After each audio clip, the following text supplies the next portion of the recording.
Seika High and Maid Sama stay such a disaster of a boys' school for so long? Next episode, next story. Let's do this. Seika High started out as an all-boys school with a rough reputation. When schools like that eventually open their doors to girls, you would think the culture would start to shift, but at Seika, it didn't. Well, at least not easily. And here's the truth. No matter how much people deny it or try to lie, folks hate change. It's always easier to stick with what you know. That's why sayings like, if it ain't broke, don't fix it, exist in the first place. So at Seika High, the culture lingered. Those boys weren't just acting out for fun. They had been allowed to run unchecked for years.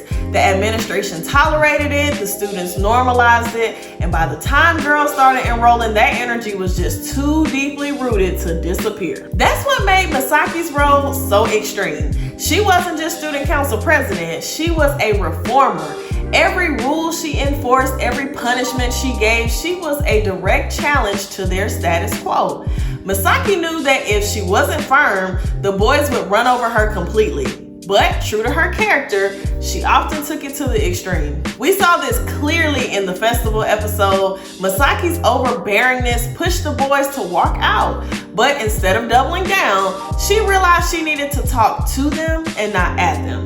That moment was a turning point and relations began to ease, not because the culture just had magically shifted overnight, but because she found a better balance. And honestly, that's the real answer to the question. Seika stayed the way it was because the culture is hard to uproot. It takes time, consistency, and someone willing to push back hard enough to reset the tone.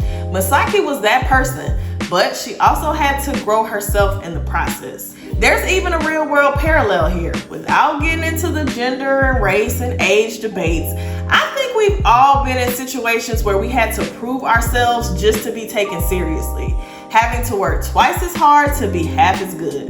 Misaki's story shows both sides of that. The power of standing your ground, but also the danger of going so hard that you end up isolating yourself. You have to know where the line is. Maid Sama might look like just a goofy boy meets girl romance, but it's also a story about how culture works, why change is so slow, and what it costs to be the one forcing it forward. Comment and share your experience if you can relate to putting on a hard exterior in a new environment, and how did things eventually change? When one arc ends, another one begins. See you next time.